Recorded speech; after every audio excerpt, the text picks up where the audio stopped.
दिन महादिव्य दरबार भी पूज्य गुरुदेव भगवान धाम पर ही लगाएंगे। तो आप सभी से अनुरोध है बैठ जाएं। जो रेलिंग के पास है पूज्य गुरुदेव भगवान, यहीं से आप सभी को दर्शन प्राप्त होंगे, क्योंकि पीछे वालों को असुविधा। आप लोग बैठे रहे, जो पीछे हैं आप लोग अपने स्थान पर ही बैठे रहे। पूज्य गुरुदेव भगवान के दर्शन आप सभी को प्राप्त होंगे। बोलिए बागेश्वर धाम सरकार की, परम पूज्य गुरुदेव भगवान की, सदगुरु सन्यासी बाबा की, अन्नपूर्णा माई की, भारत हिंदू राष्ट्र की, भारत हिंदू राष्ट्र की, भारत हिंदू राष्ट्र की। जय जय श्री राम, जय जय श्री राम, जय जय श्री राम। हम सभी आज पूज्य गुरुदेव भगवान के दिव्य दर्शन, जो पीछे भी हैं, आप सभी दिव्य दर्शन पूज्य गुरुदेव भगवान के कर सकते हैं। जय श्री राम। आप सभी से अनुरोध है कि आप सभी अपने स्थान पर विराजमान हो जाएं। जो आगे हैं आप लोग पहले बैठ जाएं, क्योंकि पीछे वालों को असुविधा होती है। बैठ जाएं। आप सभी से अनुरोध है कृपया बैठ जाएं। सभी लोगों से हाथ जोड़ करके प्रार्थना है, कृपया आप सभी अपने स्थान पर विराजमान हो जाएं, ताकि सभी को पूज्य गुरुदेव भगवान के दिव्य दर्शन प्राप्त हो सके। जो आगे हैं आप लोग भैया, आप लोग बैठ जाएं अपने स्थान पर, सभी लोग बैठ जाएं। जय श्री राम।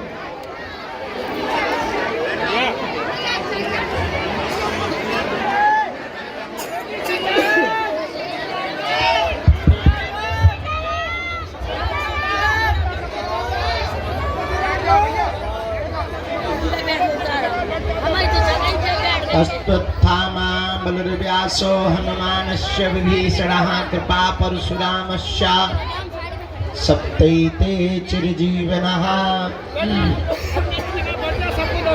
राम कहो भाई राम कहो, सिया राम कहो, जय राम कहो। राम कहो भाई राम कहो, सिया राम कहो, जय राम कहो। अरे आज मंगलवार है, बालाजी दरबार है। आज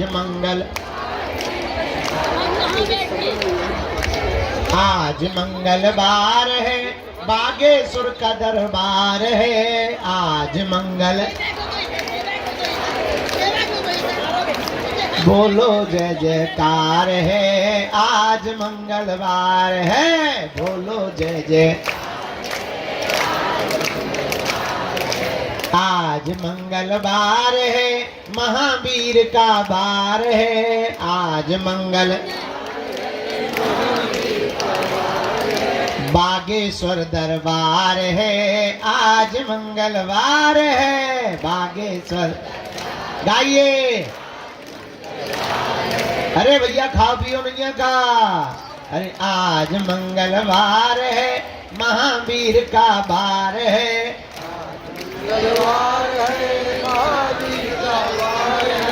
बागेश्वर दरबार है, आज मंगलवार है।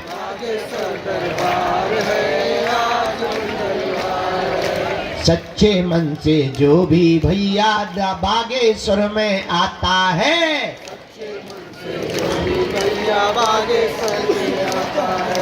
दुख भी मिटता, संकट मिटता, कष्ट मुक्त हो जाता है। दुख भी मिटता,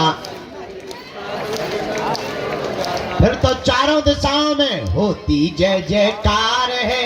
महावीर का बार है, होती जय जयकार है। बागेश्वर दरबार है, आज मंगलवार है। बागेश्वर अरे गालो भैया, छत पे चढ़े हरो न कटा रहो, नीचे ना आ जाइयो। आज मंगलवार। एक दिन एक गिरा पड़ो तो सारे की ब्रेकिंग न्यूज बन गई थी, फिर बाद में न कहियो कि गुरुजी इतना जाने थे जो नहीं बता पाया। इसलिए गाओ, पीछे रहो लेकिन छत ना गिरा दियो। ठटरी के बड़े होगा, इतने मजबूत हमने बनवाओ। पीछे रहो थोड़ा पर गाओ। आज मंगलवार है, महावीर का बार है।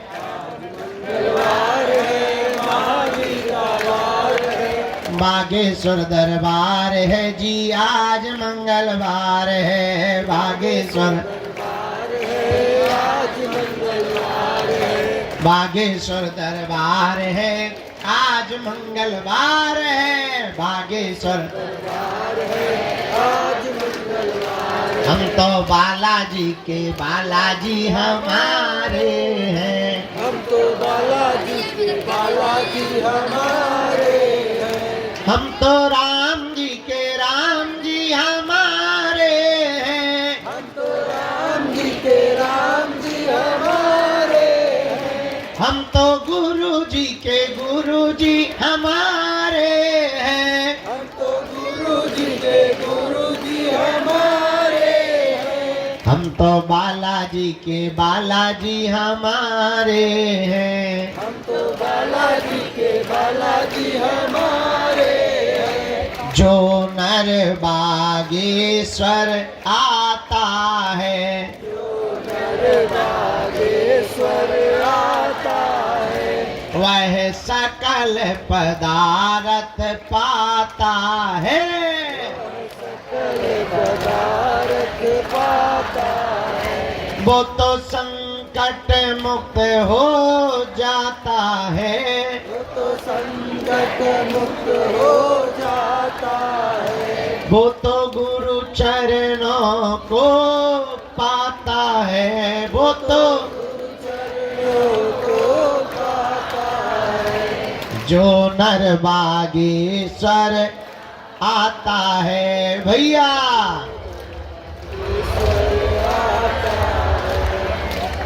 अरे आज मंगलवार है महावीर का भार है जय हो भूत भैया तोरी ठटली भर है आज मंगलवार है महावीर का भार है कंबल काया फेंक रौनक कटा आज तेरे की बैग हाथे फुटबॉल बनाए अरे बागेश्वर दरबार है आज मंगलवार है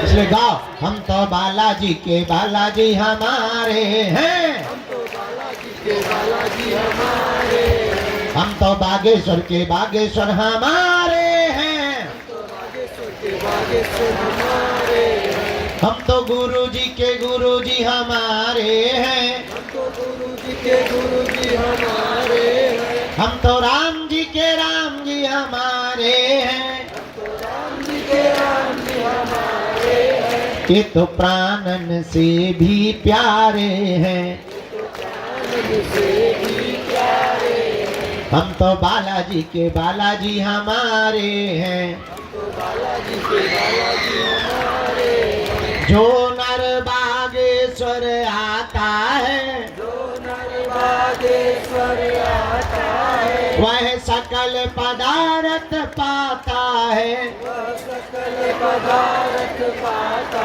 है वो तो संकट मुक्त हो जाता है तो संकट मुक्त हो जाता है वो तो गुरु चरणों को पाता है वो तो बोलो बागेश्वर बालाजी की सन्यासी बाबा जी की दादा गुरु जी की दिव्य दरबार की बागेश्वर धाम की दिव्य शक्तियों की अपने अपने मताई बाप की राम नाम भगवान की श्री चमीटा वाले बाबा की श्री समाधि वाले बाबा की पूज्यपाद जगत गुरु भगवान की श्री सीताराम नाम भगवान की सब संतन की नमः पार्वती पतये हर हर महा जय श्री राम जय श्री राम जय श्री राम जय श्री राम जय हनुमान जी की आज पावन तीर्थ बागेश्वर धाम की दिव्य धरती पर उपस्थित आप सभी जनमानस आप सभी प्रियजन परिवारजन पावन तीर्थ बागेश्वर धाम की यह दिव्य धरती धन्य है जहाँ श्री बागेश्वर बालाजी और सन्यासी बाबा विराजमान है जिनकी कृपा से समूचे भारत में सनातनियों के अंदर एक जोश उत्पन्न हुआ है जो एकता की एक बहार आई है ऐसा पावन तीर्थ बागेश्वर बालाजी का दरबार जहां हम सब विराजमान हैं अपनी अपनी अर्जी लेकर के बैठे हैं अर्जी अपनी है मर्जी बालाजी की है तो आज मंगलवार के दरबार में पुरानी पेशी में जो जो आए हैं, हम आप सबको खूब खूब मंगलाशीष आशीर्वाद दे रहे हैं। सबका मंगल हो गए, सबकी अर्जी स्वीकार हो गए, तुम्हारे पूरे परिवार पे कृपा बनी रहे, हनुमान जी महाराज सबकी सुनवे, और बस खूब आनंद के साथ मुस्कुराते हुए तुम्हें हनुमान जी की भक्ति प्राप्त हो जाए। भक्ति मिलेगी तो संसार से लड़ने की शक्ति मिलेगी। हनुमान जी के हो जाने का मतलब ये नहीं है कि तुम बागेश्वर धाम पे आ गए, तुमने नारियल बांध दिया तो समस्या नहीं आएगी। समस्या तो आएगी, पर उससे लड़ने की क्षमता 4 गुनी आ जाएगी। यही बालाजी की कृपा का मतलब है, यही सन्यासी बाबा की कृपा का मतलब है। लाखों लोग पावन तीर्थ बागेश्वर धाम पर आते हैं, बाधा से ग्रसित, ऊपरी बाधा से ग्रसित, रोग से, अपनी विपदा को लेकर हारे थके मांदे, टूटे छूटे फूटे, लेकिन बालाजी के दरबार में जैसे ही अपना मत्था रखते हैं, इनकी ऐसी दया, जो भी नियम व पेशी करता है, जो भी परहेज करता है, जो भी नियम का पालन करता है, जो भी पेशी का पालन करता है, ये सबके चेहरे पर मुस्कुराहट ले आते हैं, सबकी खाली झोली को भरते हैं। तो आज मंगलवार पुरानी पेशी का दरबार है।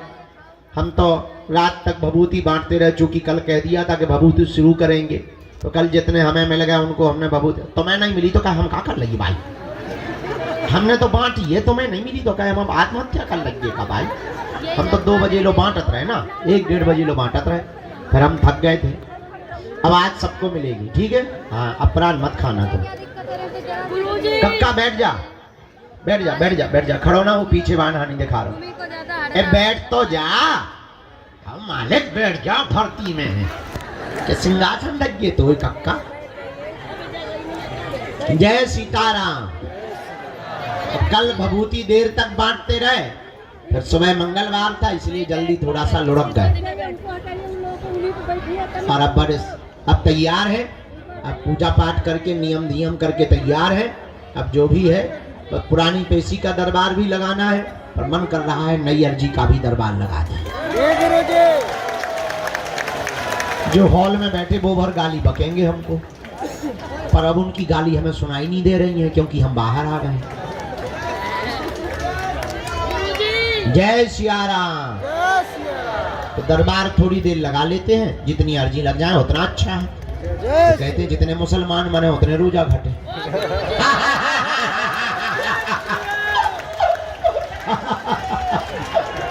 खैर, हमारी बात का गलत मत करना प्रचार, क्योंकि तुरंत तुम लोग न्यूज बनवा देते हो।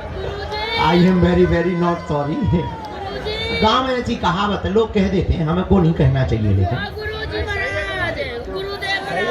कहते हैं भाई चुप पे रहिए, फेविकोल लगा ले अपने मुंह में।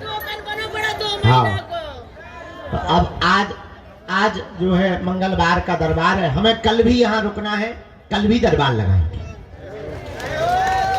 आज भी भभूति बांटेंगे, कल भी बांटेंगे। और हाँ, पर्चा बने या ना बने, आप दरबार में आ गए, नारियल बांध दिया, परिक्रमा लगा लीजिए, दर्शन करे, बालाजी यहाँ विपदा सुना दी, पेशी बार शुरू कर दो, पक्का जाओ, काम हर हाल में होके रहेगा।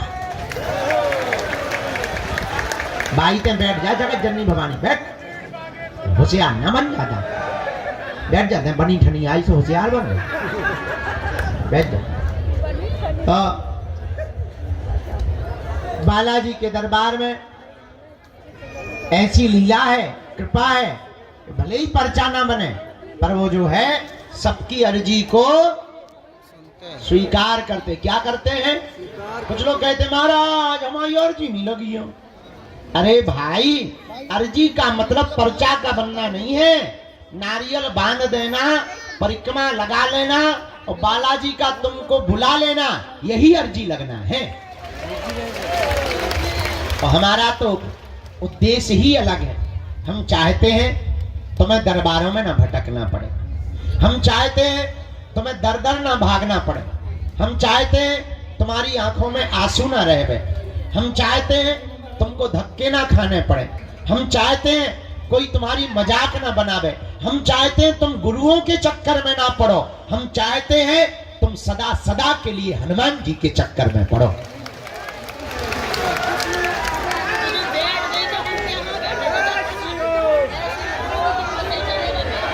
और तुम इस चक्कर में न आओ कि तुम्हारा पर्चा बने, तुम इस चक्कर में आओ कि तुम्हें बालाजी मिल जाए, क्योंकि पर्चा से तो तुम्हारी कुछ समस्याओं का समाधान होगा, पर अगर तुम्हें सन्यासी बाबा प्राप्त हो गए, तुम्हें बालाजी प्राप्त हो गए, तो तुम्हारी आने वाली पीढ़ियां भी सदा सदा एक ही वृक्ष के नीचे छाया लेगी।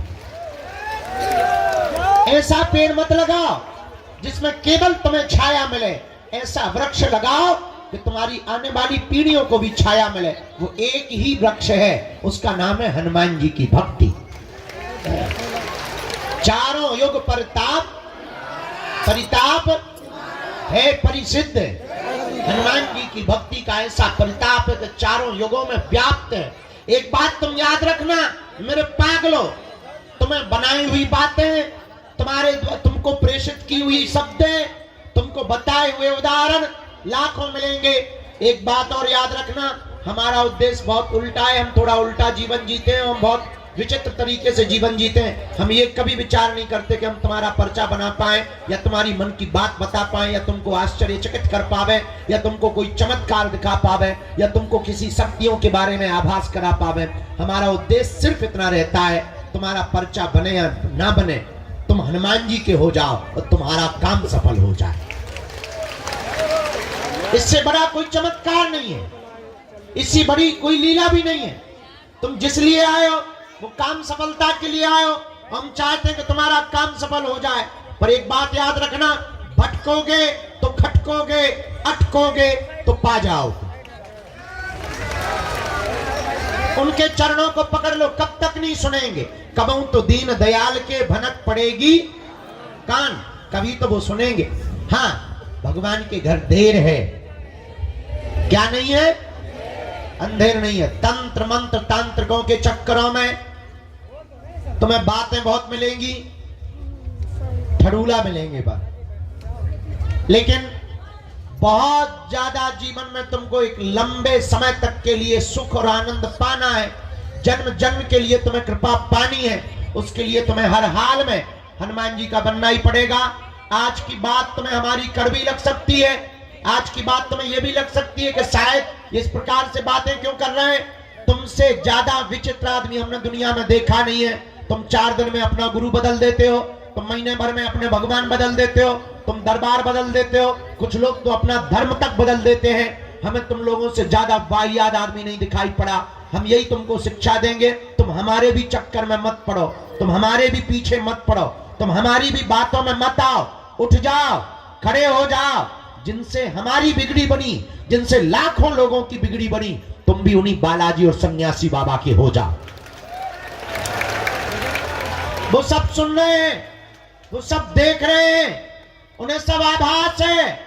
और तुम ये मत समझो कि तुम्हारी पुकार उन तक पहुंची नहीं। वो देख रहे हैं कि तुम्हारा धैर्य कितना है, वो देख रहे हैं कि तुम कब तक नहीं अधैर्य होते हो, वो देख रहे हैं कि तुम कितने क्षण के अंतिम क्षण तक टिकते हो, वो देख रहे हैं कि तुम्हारी श्रद्धा और आस्था कितनी मजबूत है। इसलिए डगो मत, डिगो मत। और जरूरी नहीं तुम बागेश्वर धाम आओ, तुम्हें हमारे जैसा आदमी भी नहीं मिलेगा। जरूरी नहीं तुम बागेश्वर धाम आओ, तुम जहां रहो वहां से भक्ति करो, वही तुम्हारे लिए बागेश्वर बालाजी है, वही तुम्हें सन्यासी बाबा है, वही तुम्हें दादा गुरु है। जब तुम्हारी क्षमता हो जाए, जब तुम्हारे जेब में व्यवस्था हो जाए केवल आने की, जब वो पुकार लगा दें, तब दौड़े दौड़े उनकी चरण शरण में चले आना। हम तुम्हें दावे के साथ कहते हैं कि तुम्हें हम पूरी जिंदगी क्या, कई जन्म भी ना मिले, तब भी तुम्हारा कोई काम नहीं रुक सकता। काम तो तुम्हारा होकर के रहेगा, क्योंकि काम तो उन्हें करना है, और जिन्हें करना है तुम उन्हें पकड़ो, जिन्हें कृपा करनी है तुम उन्हें पकड़ो। हमें तो कुछ करना नहीं है, हम तो खाली खोखला है, खाली मशीन है, उल्लूनाथ आदमी है, महापागल आदमी है, अनपढ़ गवार गांव के देहाती है। हमें तो जो काम सौंपा गया उनके द्वारा कि तुम्हें ये करना है, तुम्हें हिंदुओं को जगाना है, तुम्हें खोई हुई आस्था को वापस लाना है, बस वो काम में लग गए। और कोई हमारा काम ही नहीं है। हमारा काम केवल तुम्हें हनुमान जी से जोड़ना है, बाकी का काम उनका। एक बात और हम तुम्हें बता दें, अगर वो काम सफल नहीं करेंगे तो नाक हमारी नहीं कटनी, उनकी कटनी है। हमसे ज्यादा अपनी नाक की चिंता उन्हें है, क्योंकि बड़ी नाक वाले वो हैं, हम नहीं है। हमारी कोई नाक क्या है, हमें अपनी औकात पता है कि क्या थी और क्या है। हम अपनी औकात को बहुत अच्छे तरीके से जानते हैं। तो जो भी कृपा कर रहे, जो भी नाम है वो हनुमान जी का है। तुम चिंता मत करो, तुम्हारे काम की चिंता, तुम्हारी सफलता की चिंता, तुम पर कृपा करने की चिंता तुमसे ज्यादा बालाजी को है, क्योंकि उन्हें अपने नाम की पड़ी है। इनके घर देर है, क्या नहीं है? जोर से बोला। इसलिए किसके चरण पकड़ना है? बालाजी के। जोर से बोला। बालाजी के। एक बात से तुम्हें बात समझ में आ जाएगी। बहुत से लोग कहते कि हम पर भगवान की कृपा क्यों नहीं होती। जरा माइक तेज करो, एक बात से बात समझ आ जाएगी। एक छोटा सा उदाहरण हम तुमको देते हैं। किसी गांव में एक आदमी रहता था, जोरू का गुलाम, लुगाई का गुलाम। होते भी हैं, ऐसी कोई बड़ी बात नहीं है। वो लुगाई का बहुत आज्ञाकारी था, जैसे कई चेले होते ना, गुरु का आज्ञाकारी। लुगाई का बहुत आज्ञाकारी पति था। किसी गांव में रहता था। बरसात का मौसम आया तो वो मार्केट जा रहा था। तो पत्नी ने पूछा कि कहाँ जा रहे हो? उसने कहा कि मैं मार्केट जा रहा हूँ। पत्नी ने कहा सुनो, बरसात आ गई है, छाता की जरूरत पड़ेगी, एक तुम छाता खरीद लाओ। पति ने कहा कौन सी बड़ी बात है, मैं जाके ले आता हूं। चूंकि आज्ञाकारी था। पर पत्नी ने कहा सुनो, मार्केट में सब ठगने वाले रहते हैं, महा ठगुआ, तो तुम जो भी छाता लेना आधी कीमत पर लेके आना। अगर वो 20 बताएं तो तुम 10 में लाना और 10 ही बोलना, क्योंकि वो हमेशा डबल बोलते हैं, दुगुना बोलते हैं। तुम ठग मत जाना, सीधे साधे आदमी हो। और पतियों को इसी बात पे बुद्धू बनाया जाता है कि मेरा पति बड़ा सीधा है। पतियों को बुद्धू बनाने का बहुत सरल तरीका है कि पत्नियां ये भर कह दें कितने सीधे हो तुम, तो पति बुद्धू बन जाता है पूरी जिंदगी भर के लिए। और कई बार तो पति खुद बुद्धू, क्या ससुर आता है देखने के लिए, वो कहते लड़का कितना सीधा है, और बेचारा बुद्धू बन जाता है। हाँ, गाय जैसा है। गाय जैसी तो देवियां होती हैं। तो बेचारा पति बोला तुम ठीक कहती हो, मैं सीधा आदमी हूं। तो पत्नी ने कहा कि तुम छाता लेना तो जा रहे हो, पर आधे रेट में लेके आना, खबरदार। पति गया, मार्केट पहुंचा, दुकान पर तो एक छाता देखा। उसने कहा कि इसका प्राइस क्या है, इसका रुपया क्या है, इसका मूल्य क्या, खुदरा मूल्य क्या है? तो दुकानदार ने कहा कि 16 रुपया, सस्ता जमाना था, पुराना जमाना था, 16 रुपये में मिलेगा। इसने कहा कि यार बड़े मूर्ख आदमी हो, 16 रुपया तो बहुत होते हैं, हम तो 8 रुपया देंगे। चूंकि पत्नी की यही आज्ञा थी, तो हम तो 8 रुपया देंगे। दुकानदार बोला कि तुम्हारा दिमाग खराब है, 8 रुपया में तो नहीं आ पाएगा। एक काम करो, ना तुम्हारी ना हमारी 14 रुपया दे दो। पति बोला तब तो हम 7 देंगे। तो आदमी बोला तब तो हम 7 रुपया देंगे। दुकानदार बोला क्या खा पी के आए हो सुबह सुबह से? हम घटा रहे तो तुम भी घटा रहे, तुम्हें बढ़ाना चाहिए। चलो अब सुबह सुबह से हमारी बोनी मत खराब करो। एक काम करो, 12 रुपया आय का आय दाम लगेगा, 1 रुपया कम नहीं लगेगा, 1 पैसा नहीं कम लगेगा। बोले फिर तो हम 6 में ले। दुकानदार बोला यार भाग रहे हो, तुम्हारा दिमाग खराब है, ऐसे कोई लेता है? हमारी बोनी खराब कर रहे हो, शर्म नहीं आती तुम्हें? सुबह सुबह आ गए प्राण खाने के लिए। चलो हटाओ, 2 रुपए का हम घाटा से लेंगे, 10 रुपया में ले जाओ। बोले फिर तो हम 5 देंगे। दुकानदार को बड़ा गुस्सा चढ़ा, उसने छाता फेंक के मारा कि तू फ्री में ले जा, 5 क्यों देता है, फ्री में ले जा। तो ये बोला फिर तो हम 2 लेंगे। अब पूरे दिन दुकानों पे घूमता रहा, एक छोटी सी वस्तु छाता नहीं उसने ले ही नहीं पाया, मिली ही नहीं। पता है क्यों? क्योंकि वो एक भाव पे नहीं टिका था। एक भाव पर ना टिकने के कारण मार्केट की दुकानों से एक छोटी सी वस्तु छाता नहीं मिल पाया, छाता नहीं खरीद पाया, और तुम एक भाव पे बिना टिके परमात्मा को या हनुमान जी को पा पाओगे। जब छाता तुम्हें एक भाव पर टिके बिना नहीं मिल सकता है, तो क्या ये परमात्मा तुम्हें एक भाव पे बिना टिके मिलेगा? नॉट पॉसिबल, संभव नहीं है। इसलिए मेरे पागलों, तुम्हें ये कहानी बता के हम तुम्हें जगाना और बताना चाह रहे कि भटकोगे तो अटकोगे, अगर तुम अटकोगे तो पा जाओ।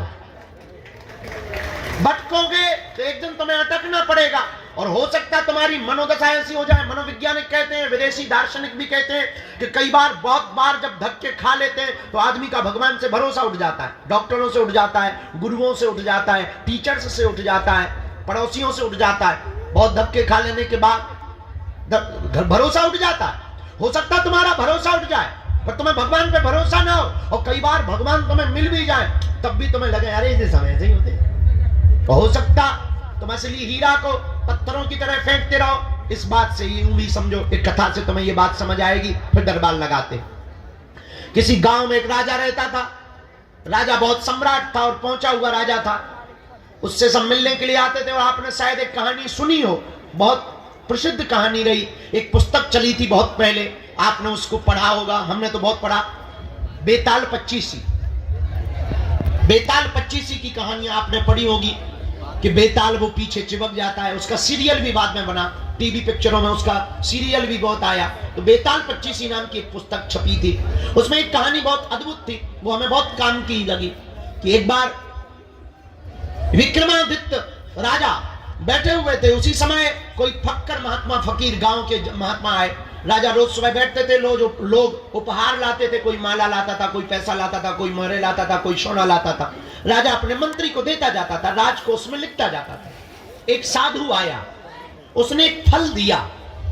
राजा ने लेने से मना नहीं किया, पर साधु की हुलिया देखकर लगा कि ये कोई पागल आदमी है, गांव का आदमी है, कोई है तो साधु महात्मा, पर अब इनसे क्या बात करनी है, और इनसे लेना भी नहीं चाहिए, पर फल दे रहा है तो मना नहीं करनी चाहिए। फल ले लिया, मंत्री को दे दिया। ना साधु ने बात की, ना राजा ने बात की। और आप आश्चर्यचकित रहेंगे कि वो महात्मा रोज आया, रोज एक फल देता और चला जाता। राजा रोज फल लेता, रख लेता। ना महात्मा ने बात की, ना राजा ने बात की। 10 साल गुजर गए फल देते देते। तो एक दिन एक बंदर बैठा था बगल में, तो राजा को वो महात्मा ने फिर फल दिया। तो वो फल लेकर के उस बंदर को दिया। आज मंत्री को ना देकर के बंदर को फल दे दिया। बंदर ने जैसे ही खाया तो उसके फल के बीच से एक चमकता हुआ बेशकीमती हीरा गिर गया। राजा चौंक गया। आज तक इतना बेशकीमती, इतना चमकीला, इतना बड़ा डायमंड, इतना बड़ा हीरा उसने देखा ही नहीं था। चौंका, महात्मा को रोका, ठहरो, और आप 10 साल से हमें देते क्या रहे? महात्मा बोले यही तो देते रहे जो आज दिया है। मंत्री को कहा कि 10 साल से जो फल मिलते रहे वो कहां है? मंत्री बोला वैसे हम बहुत सावधान आदमी हैं, हमने फल फेंके तो नहीं है, पर नीचे के गड्ढे में डाल दिए हैं, एक अंडरब्रिज टाइप का है, उसमें हमने जाकर के रखे हैं। राजा ने कहा जल्दी खोलो। और जब दरवाजा खोला तो फलों की सड़ंद की दुर्गंध तो आ रही थी, लेकिन उसके भीतर से चमचमाते हुए हीरा दिखाई पड़ रहे थे। ये कहानी शायद तुम्हें समझ में नहीं आएगी, पर थोड़े से समझने से तुम्हें समझ में आ जाएगी कि वो राजा साधारण फल समझ के फेंकता रहा, तो बेशकीमती हीरा को फेंकता रहा, ना पहचान पाया। अगर वो पहले दिन ही पहचान लेता, शायद कुछ और बड़ा पा जाता, शायद कुछ और जान लेता, शायद गुरु की कृपा और पहले पा लेता। पर कई बार हम लोग जानबूझ करके एक भूल कर बैठते हैं, असली हीरा को फेंक देते हैं, और कई बार नकली पत्थर को हीरा समझ लेते हैं। अब वो तब होता है जब आप दर दर भटकोगे तो असली चीज को छोड़ दोगे, नकली चीज में तुम पड़ जाओगे, बर्बाद हो जाओगे। इसलिए मेरे पागलों, तुम आज तक नकली चक्कर में पड़े हो, तंत्र मंत्र हमारे चक्कर में, ये सब नकली चीजें हैं। असली डायमंड का नाम है बालाजी, जिनसे हमने बालाजी से कृपा पाई है। तुम भी उनको पकड़ लो, तुम भी उस बेशकीमती हीरा को पकड़ लो, तुम भी उस बेशकीमती डायमंड को पकड़ लो। याद रखना, इन्होंने सबकी बिगड़ी बनाई, तुम्हारी भी बिगड़ी बनाएंगे, पर एक दिन में किसी की नहीं बनती।